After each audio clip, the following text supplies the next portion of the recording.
먼저 창세기 49장 5절로부터 7절까지의 말씀을 읽으시겠습니다. 시므온과 레위는 형제요 그들의 칼은 폭력의 도구로다. 내 호나 그들의 모의에 상관하지 말지어다. 내 영광아 그들의 집회에 참여하지 말지어다. 그들이 그들의 분노대로 사람을 죽이고 그들의 혈기대로 소의 발목 힘줄을 끊었음이로다. 그 노여움이 혹독하니 저주를 받을 것이요 분기가 맹렬하니 저주를 받을 것이라. 내가 그들을 야곱 중에서 나누며 이스라엘 중에서 흩으리로다. 다음은 신명기 33장 8절로부터 11절까지의 말씀입니다.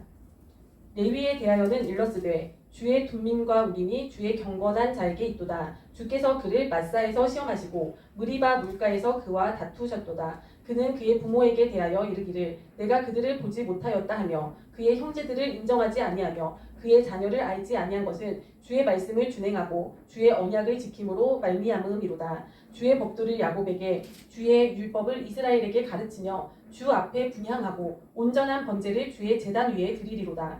여호와여 그의 재산을 풍족하게 하시고 그의 손의 일을 받으소서. 그를 대적하여 일어나는 자와 미워하는 자의 허리를 꺾으사 다시 일어나지 못하게 하옵소서. 아멘.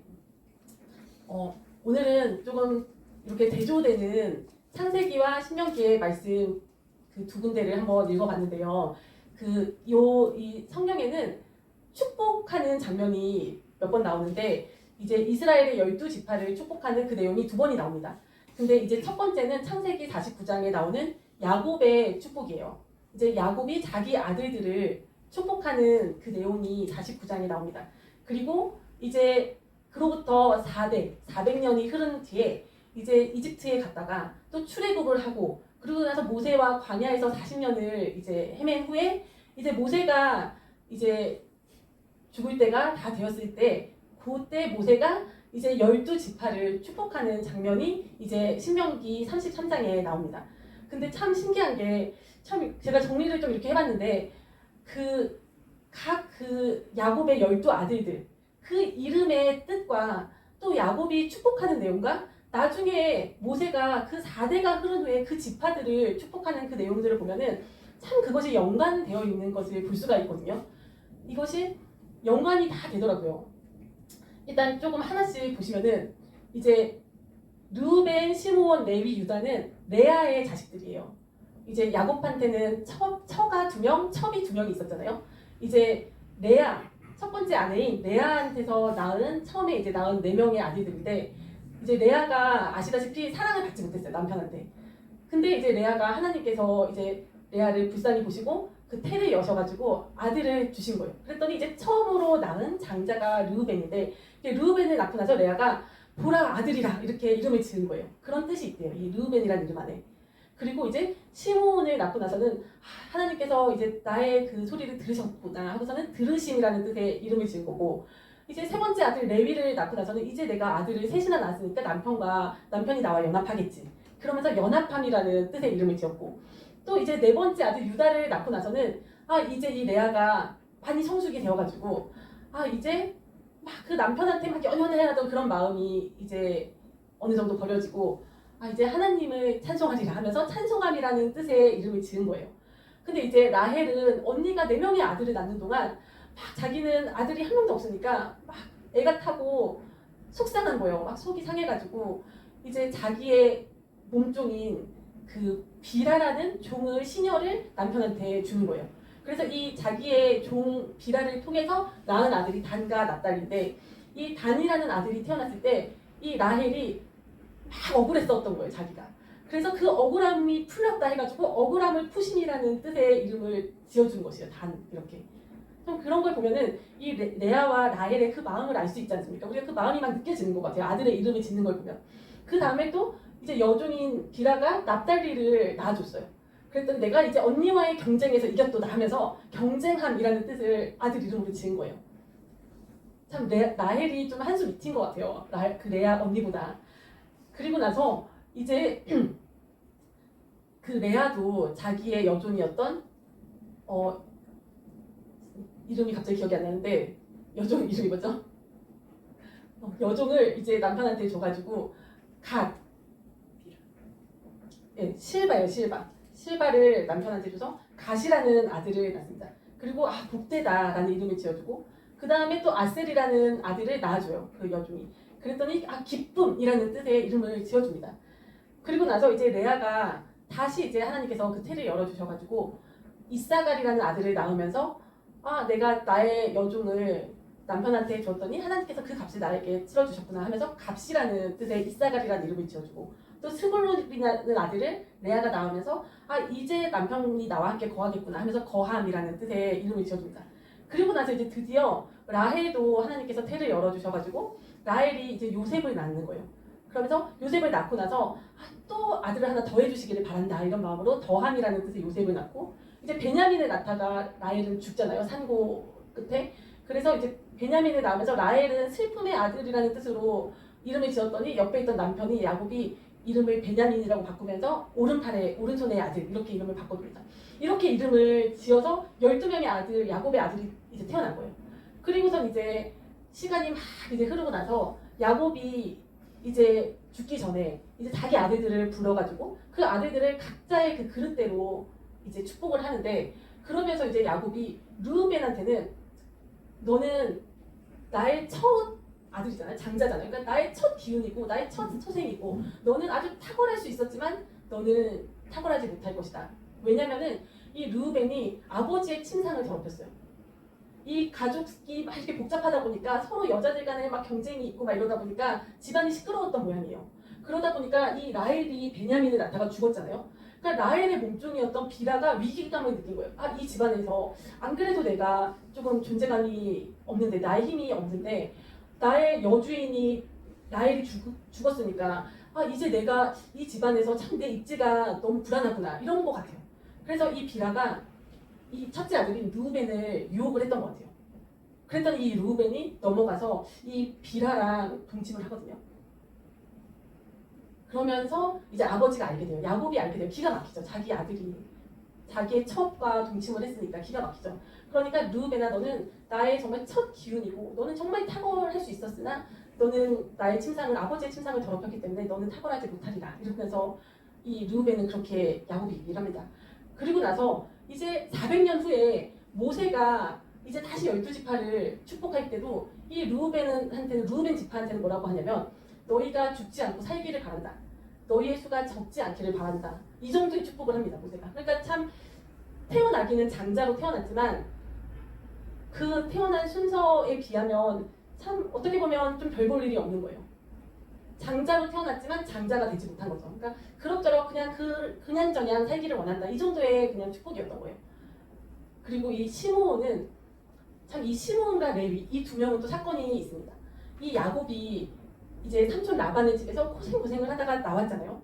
나와서 자기 형 에서랑 또 이 한번 단판 지을 일이 있었지 않습니까? 그래서 그 일이 또 무사히 맞춰지고 나서 이제 형 에서랑 그 일이 관계가 좀 풀어지고 나서 이제 하나님께서 그 베델로 가라고 하셨는데 네가 나한테 처음으로 그 재단을 쌓았던 그 베델로 가라고 하셨는데 이 야곱이 무슨 생각이었는지 베델로 가지 않고 베델로 가는 중에 세겜이라는 곳에 머물러 버려요. 그리고 그곳에서 땅까지 부동산까지 사요. 그리고 그곳에서 정착을 하려고 해요. 그랬더니 어떤 일이 일어나냐면 그 세겜이라는 그 지역에 사는 그 족장 이름도 세겜이거든요. 그 세겜이 이 야곱의 딸이 또 있었어요. 디나라는 딸이 있었는데 이 디나를 보고 이제 첫눈에 반해가지고 그 디나를 겁탈을 합니다. 그런 좀 안 좋은 일이 불미스러운 일이 벌어지는 거예요. 이 가정에. 근데 그 일로 인해서 이제 그 세겜은 정말 그 디나를 좀 사랑했던 모양이에요. 그래서 그런 사건이 일어나고 나서도 이제 결혼을 하게 해달라. 그 디나를 나에게 시집을 보내달라. 이렇게 요구를 하는데 이 시므온과 레위가 성격이 불같았던 모양이에요. 혈기가 있었던 거예요. 그래서 아니 내 동생을 우리 여동생을 이렇게 겁탈을 하고 이렇게 모욕을 보이다니 더럽히다니 하면서 그 분을 참지 못하고 그 세겜 그 마을 사람들을 다 이 사람들이 죽여버리거든요. 조금 약간 비겁한 방법으로. 근데 그 일이 야곱한테는 정말 또 한 번의 일생일대 위기가 되는 거예요. 왜냐면 그 지역은 다 그 지역 사람들끼리 끈끈한 관계가 있는데 그 가운데 이제 야곱은 자기 딱 그 식구들을 데리고 정말 이방인으로 아주 힘이 없죠. 이방인이 거기 나그네로 들어가서 끼어서 살고 있는데 얼마나 그 힘이 없습니까? 근데 그 사람들을 다 죽여버렸단 말이에요. 그러니까 그 주변에 있는 그들과 연합하고 끈끈하게 관계를 맺고 있던 다른 부족들이 다 이 야곱을 공격하는 게 당연한 일인 거예요. 그런 정말 다 온 가문이 멸문당할 그런 위기에 처하게 된 거예요. 그런데 다행히 하나님의 은혜로 이제 그렇게 멸문당하지 않고 다행히 베델로 옮겨오게 되거든요. 가면서 이제 그들을 추격하는 자가 없었어요. 왜냐면 하나님께서 그 주변 사람들을 겁을 먹게 만들어 주셔가지고 무사하게 베델로 나올 수가 있게 됐습니다. 근데 이런 사건을 벌인 게 시몬과 레위인 거예요. 그랬더니 이제 이 야곱이 아들들을 축복하면서 시몬과 레위는 축복을 하는 게 아니라 저주를 해버립니다. 시몬과 레위는 칼과 폭력의 도구라 하면서 그 노여움이 혹독하니 저주를 받을 것이요. 그들의 분기가 맹렬하니 저주를 받을 것이라 하면서 이들을 이스라엘 중에서 나누고 이스라엘 중에서 흩으리라 하고 저주, 흩어지게 만들겠다는 저주를 드립니다. 그리고 이제 나머지 이제 아들들을 쫙 축복을 하는데 유다는 이제 형제들의 찬송을 받을 거고 이제 유다한테서 규가 나올 거고 유다한테서 통치자가 끊이지 않는다 이런 축복을 주고 다는 또 독사 같다. 납달리는 암사였습니다. 갓은 또 추격을 받지만 오히려 자기가 추격을 할 것이다. 이런 식으로 축복을 해요. 그러면서 이제 모세의 축복도 비슷해요. 모세의 축복도 다는 사자새끼 같다. 납달리는 은혜를 받고 복을 받을 거다. 또 갓에 대해서는 광대해질 거다. 그리고 아셀은 야곱이 너는 기름진 소산을 거둘 거고 형제들한테 수라상을 너는 차려줄 거다. 뭐 이렇게 축복을 하는데 모세도 이 아셀에 대해서는 너는 기름질 것이고 형제들의 기쁨이 될 것이다. 이렇게 축복을 합니다. 그리고 이사갈에 대해서는 너는 그 양떼 무리한테 앉아있는 나귀 같을 것이며 너는 쉴 곳을 찾을 것이며 이런 축복을 하고 모세도 이 이사갈한테는 너는 장막 안에 있는 것이 너의 축복이다. 그리고 반대로 스불론은 해변에 거할 것이다. 그리고 모세도 스불론한테는 너는 밖에 나가는 것이 너에게 축복이 될 것이다. 이렇게 각자한테 축복을 해주십니다. 그리고 요셉에 대해서도 이제 야곱이 너는 무성한 가지가 담장을 넘은 가지고 하늘의 축복을 받을 것이고 땅의 축복을 받으실 것이고 정말 너네 형제들 중에서 탁월하게 너의 머리에 축복이 내릴 것이고 막 이러면서 엄청 축복을 해줘요. 모세도 마찬가지예요. 그리고 베냐민에 대해서도 야곱은 너는 이리와 같을 것이다. 그리고 모세는 너는 사랑을 받고 여호와의 보호를 받을 것이다. 이런 축복을 해주는데 이 축복한 그걸 보면은 이제 야곱이 축복할 때는 그 유다랑 요셉이 중심이 되거든요. 그러니까 그 길이도 길어요. 축복의 길이도 길고 내용도 아주 많고 축복의 그 분량도 굉장히 커요. 그래서 야곱의 축복의 그 중심에는 유다와 요셉이 있거든요. 그리고 모세가 축복할 때도 마찬가지예요. 모세가 축복할 때도 유다랑 요셉에 대한 축복이 굉장히 길고 축복의 양도 분량도 많고 굉장히 많은 축복을 줍니다. 근데 제가 오늘 좀 주목해서 보고 싶은 것은 레위입니다. 레위. 왜냐면 레위는 완전 반전을 이룬 지파예요. 이 야곱의 축복을 받을 때는 레위는 저주를 받았거든요. 근데 모세가 축복할 때는 레위는 유다나 요셉과 비슷한 그런 분량의 축복을 받습니다. 그리고 더더군다나 레위한테 말씀이 맡겨져요. 너는 형제들을 가르칠 거다. 율법을 맡게 돼서 말씀을 형제들한테 가르치는 그런 일을 맡게 될 거고 또 주의 성전에서 분양하고 성전을 섬기는 그런 제사를 맡은 그런 지파가 됩니다. 어마어마한 축복의 지파로 역전을 이뤄냅니다. 그러면 그 비결이 무엇일까? 그리고 또 반면에 시므온은 이 야곱의 축복 그 장면에서 저주를 받잖아요. 근데 400년이 지나서 모세가 축복할 때는 아예 사라집니다. 축복에서 이름이 언급조차 안 돼요. 그러니까 이 시므온은 야곱의 그 축복, 야곱의 말대로 된 거예요. 저주를 받은 거예요.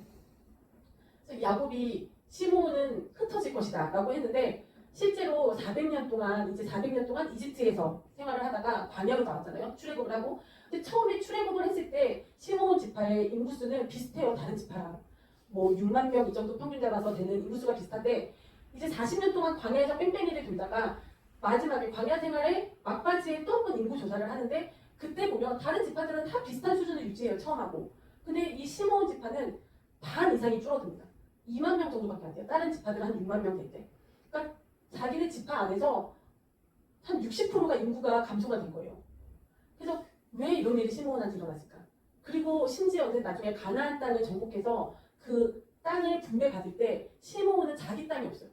시므온은 유다 지파가 받은 분깃 안에 들어가서 그 안에서 이제 자기네 분깃을 얻어받아서 지내거든요.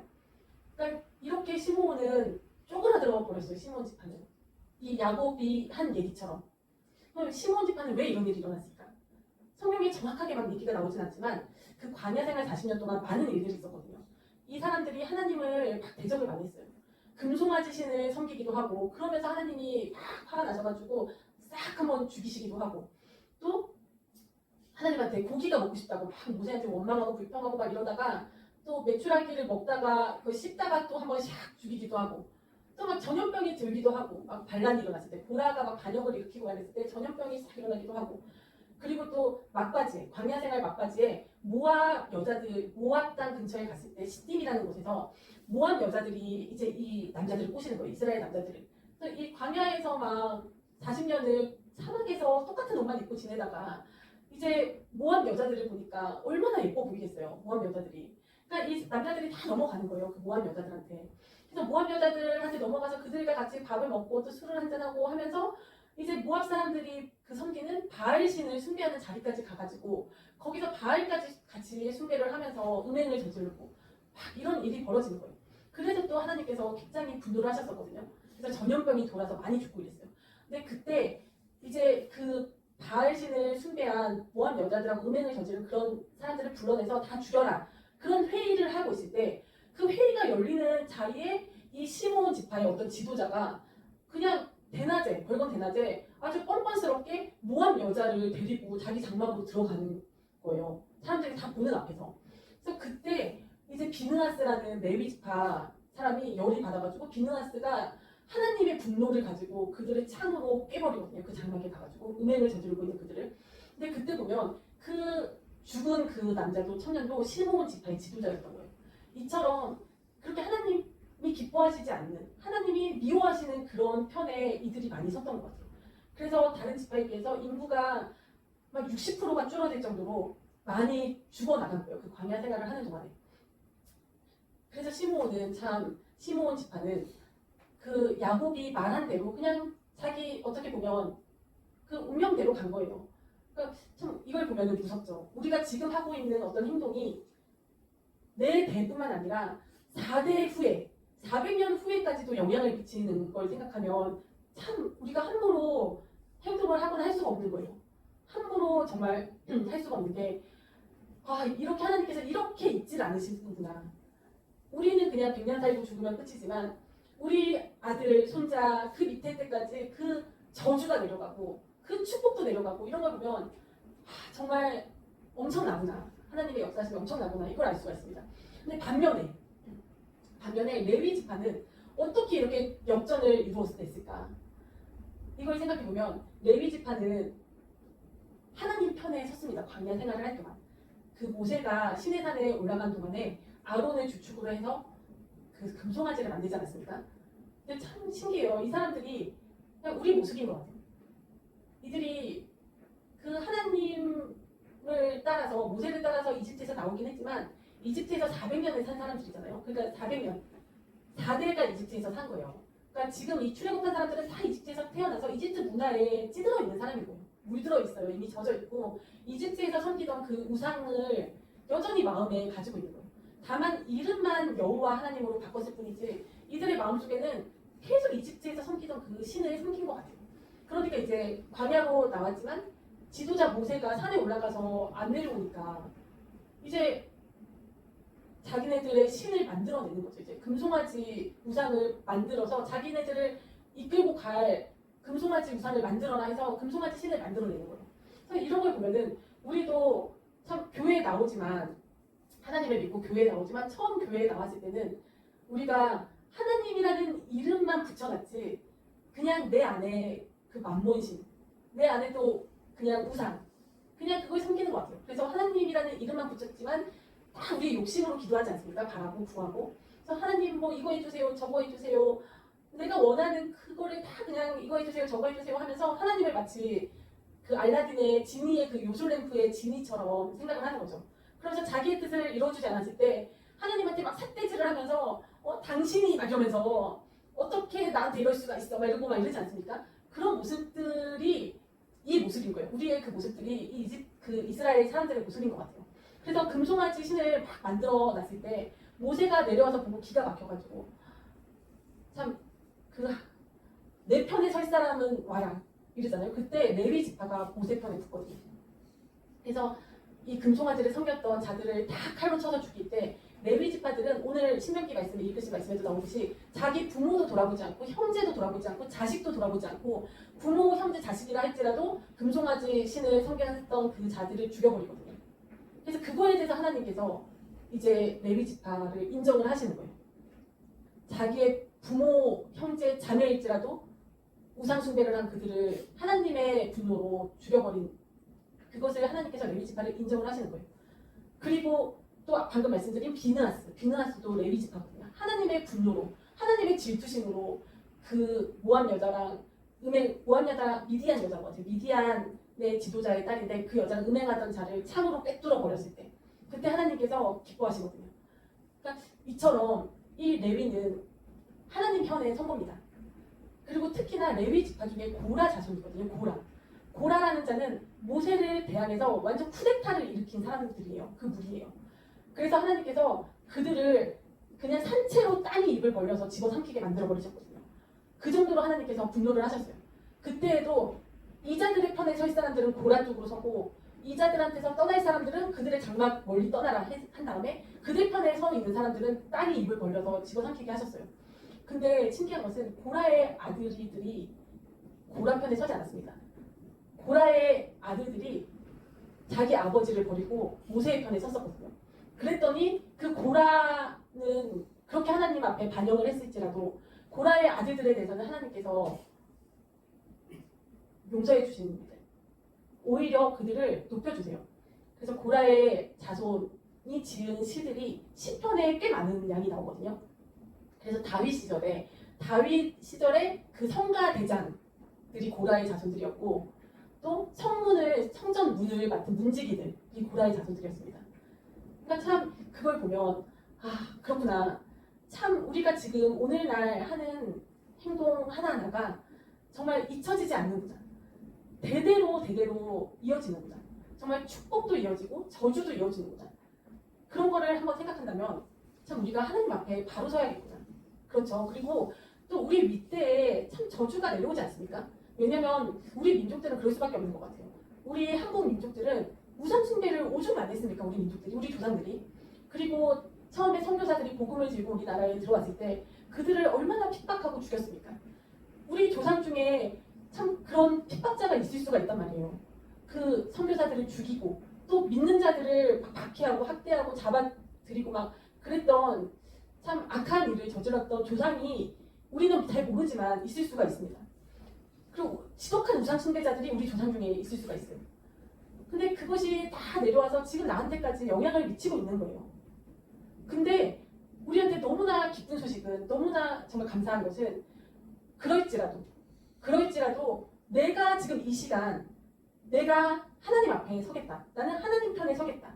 나는 하나님 편에 바르게 서겠다라는 마음을 먹고 주님 편에 선다면 이것이 전화위복이 될 수 있다는 겁니다. 오히려 저주를 받았던 레위가 주님의 말씀을 맡은 지파로 정말 역전이 되었지 않습니까? 이런 역전을 우리가 일으킬 수 있는 겁니다. 그래서 참 오늘의 이 말씀을 정리하겠습니다. 우리는 내 자신이 하나님 편에 올바르게 서야겠구나. 그리고 하나님께서 다 우리 중심을 보시잖아요. 그러니까 나의 중심을 바르게 해야겠구나. 그리고 참 내가 선한 것을 심어야겠구나. 이것이 참 내 대해서뿐만 아니라 자자손손 내려가는 거거든요. 그러니까 선한 것을 심어야겠구나. 그런 다짐을 또 새롭게 하시는 우리 모두가 되었으면 좋겠습니다. 그래서 우리가 정말 축복의 통로가 되고 또 저주가 이어져 내려올지라고 할지라도 우리 대해서 나한테서부터 그것이 복으로 바뀌는 전화위복 인생 역전의 한 분 한 분이 모두가 되기를 축복합니다. 아멘.